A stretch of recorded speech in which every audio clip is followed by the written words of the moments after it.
Good morning everyone, welcome back to my channel. आज हम करेंगे MSOE 001 का module 1 that is perspectives and theories on education, जिसका first chapter था concept of education. So अब previous year question paper को examine करने के बाद मैंने बहुत सारे इम्पॉर्टेंट क्वेश्चंस फाइंड आउट करे हैं, रिपीटेड क्वेश्चंस फाइंड आउट करे हैं। तो हम क्वेश्चन वाइज चलेंगे और अगर कोई चीज़ ऐसी बच जाती है जो मुझे लगेगा इम्पॉर्टेंट है तो मैं वो भी शेयर कर दूँगी। तो वो the first question is examine the cultural dimensions of education in India. So in this question we have to examine the cultural dimension with respect to education in India. Then let's discuss this answer.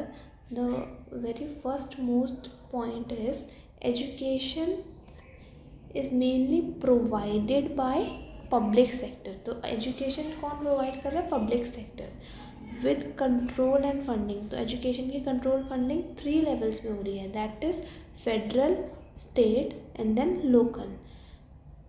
Then the another point which you can add is Nalanda university एक oldest university है जिसने education के respect में courses निकाले थे।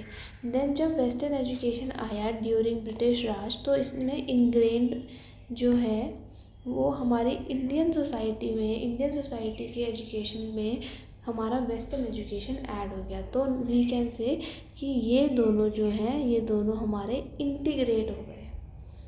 Then education in India falls under the control of both the union government and state government. Then there are various articles of the Indian Constitution जो हमें ये कहती है that education is a fundamental right of a citizen. Then another point which you can add in this is that nothing in India can possibly escape the impact of its culture. मतलब हम किसी भी तरीके से अपने India के culture को नहीं हटा सकते, चाहे वो पॉलिटिक्स हो, चाहे वो टेक्नोलॉजी हो, चाहे वो एजुकेशन हो, चाहे जितनी डेवलपमेंट हो जाए। कल्चर हमारा एक ऐसी चीज़ है जो हमारे साथ थ्रू आउट रहता है। अब कल्चर जो है वो इंटीग्रल पार्ट प्ले करता है हमारे एजुकेशन में। Like what say culture has always been an integral part of the education। ठीक है, अब कैसे? क्योंकि it contributing to the integrated development of a child's personality। ये एक बच्चे की पर्सनैलिटी डेवलप करता है, उसको सेंसिटाइज कराता है उसके इन्वायरमेंट से, उसको नेचुरल और कल्चरल हेरिटेज के बारे में इन्फॉर्म करता है, मतलब उसको बताता है, उसको अवेयर करता है। तो जब हम आर्ट एंड कल्चर को करिकुलम के साथ, टीचिंग करिकुलम के साथ इंटीग्रेट करते हैं तो इससे जो हमारे बच्चे हैं, यंग यूथ है, वो अवेयर होती है हमारे aesthetic dimensions of life and उनको हम सेंसिटाइज करते हैं क्रिएटिव एक्सप्रेशन के towards. So like we can say that कि we sensitise them towards creative expression. Then comes the next point is that education plays a very crucial role. As we all know that education plays a very crucial role, but the converse is equally true, and the converse is what? Culture also plays a very important role.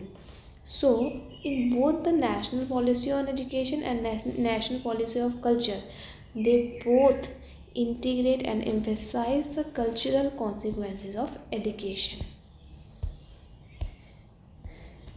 Then the next point is education and culture seeks to discover the inherent talent and potential of a child.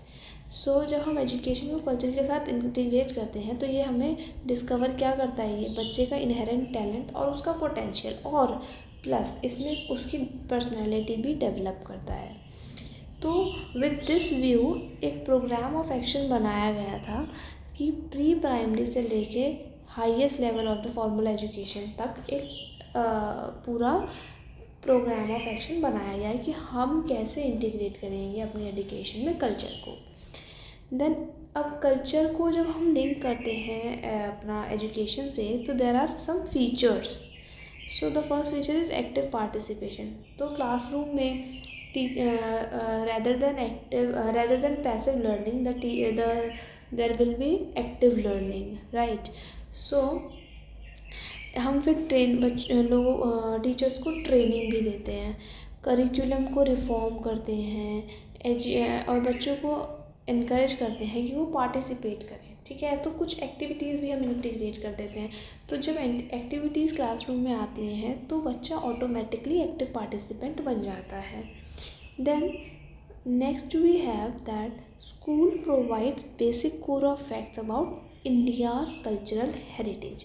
अब जो school है वो भी basic core देता है बच्चों को अपने कल्चर के बारे में. जैसे हम बोल सकते हैं कि कैसे देता है, through folk songs, local history, archaeological artefacts, है ना. तो इसके थ्रू, जैसे अब इंडिपेंडेंस डे हो रहा है तो हम नेशनल एंथम गा रहे हैं, है ना. बच्चे फोक डांस पे परफॉर्मेंस दे रहे हैं, फोक सॉन्ग्स पे परफॉर्मेंस दे रहे हैं. तो I'm so sorry, I'm in school, so that's why. हाँ, anyways, let's continue. So हम जब बच्चों को इन चीज़ों से इंटरेक्ट करवाते हैं तो बच्चे के ऑटोमेटिकली स्कूल के थ्रू हमारा कल्चर हेरिटेज जो है वो कंटिन्यू होता रहता है throughout life. So this is what we can add into this question. Like you can frame a paragraph, and if you want any notes or anything like that, you can contact me. Like I have already shared my Telegram channel link. You can directly contact me there and ask for notes. I will be grateful to help you. So thank you so much. See you soon.